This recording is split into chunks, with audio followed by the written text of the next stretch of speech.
Okay, let's just be real for a second. You're exhausted. I mean, completely and utterly drained. And you know what I'm talking about. It's that end of the day feeling where it wasn't the work that wore you out, it was the performance. The constant smiling, the nodding, the emotional gymnastics of just pretending everything is okay. It's that email you just sent, isn't it? The one that says, no worries at all, with a little smiley face, when what you're really thinking is, are you kidding me? I have to fix your mistake again? But, you add the emoji and you click send. Or how about that person you bumped into? Oh my gosh, we should totally grab lunch sometime, you said, beaming. But you both know it's never gonna happen. It's the script. That's what you're supposed to say. And then you get home. Your partner, the one person on earth you're supposed to be real with, asks how you are. And what comes out? I'm fine. All that energy, all that politeness you spent on strangers and colleagues, it's just gone. There's nothing left for the people who are supposed to get the real you.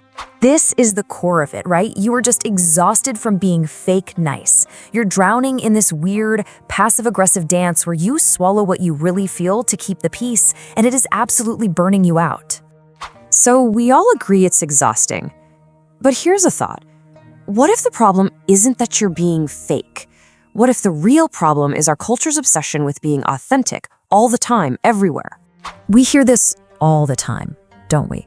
Bring your whole self to work. Be your authentic self. It sounds so noble, so enlightened.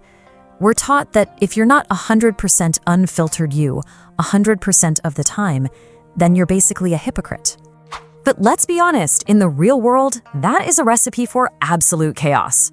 Trying to be your raw, vulnerable, unfiltered self with your boss, your barista, and your nosy neighbor isn't just exhausting, it's kind of inappropriate. It's no wonder we feel like we're failing at being both professional and real. But there is another way, a much, much older and I think wiser way of looking at all this. And it comes from Japan.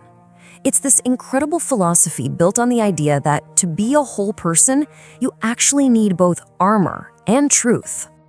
They split human interaction into two separate but equally important realms, Tatemae and Honne. And this is so crucial. It's not about being fake versus real. It's about two necessary parts of being a functional human being. So Tatemae, think of this as your social armor. It's your public face. It's the polite response, the diplomatic smile. Now, we might look at that and call it a lie, but that's not how it's seen at all. It's a protective boundary. It's considered a gift of social harmony that you give to the world, so we can all get along without constant conflict. And then, underneath that armor is your Honne. This literally means your true sound. This is you, the raw, messy, vulnerable, brutally honest you. It's what you really think, what you really feel. And here's the thing, it is sacred. It is not meant for public consumption. Okay, so we've got the armor, Tatemae, and the truth, Honne. The entire source of our burnout is that our culture has taught us to use them completely backwards. And this creates what I call the recipe for misery. Step 1, we bring our Honne, our deepest truths and raw emotions, to work, oversharing with colleagues who are definitely not our therapists. Step 2, we go home and we give our Tatemae, that polite, detached, I'm fine performance, to the people we love the most. The result? We end up being passive-aggressive everywhere and truly, deeply connected nowhere. This is the breakthrough. The magic, the relief, the power, it's all in the separation. You don't have to be one single authentic self everywhere. In fact, you absolutely shouldn't be. So here's the way back. It's a permission slip. You can stop feeling guilty for not wanting to be best friends with every single coworker. You use Tatemae as your polite, professional armor. It's your uniform. And by doing that, you protect and save your Honne, your true sound, for the people who have actually earned the right to hear it. With them, the armor comes all the way off. No more fake smiles, just real connection. What this gives you is a whole new identity, one that's way less exhausting and way more real. It's simple. Be polite in public and beautifully, vulnerably honest in private. And let me be perfectly clear about this. This does not make you two-faced. It doesn't make you a fake or a hypocrite. It makes you a well-adjusted adult with healthy emotional boundaries.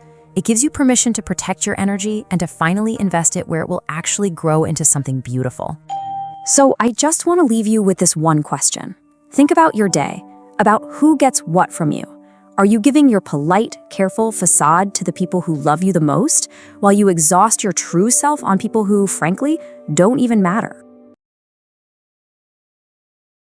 Subscribe for daily wisdom.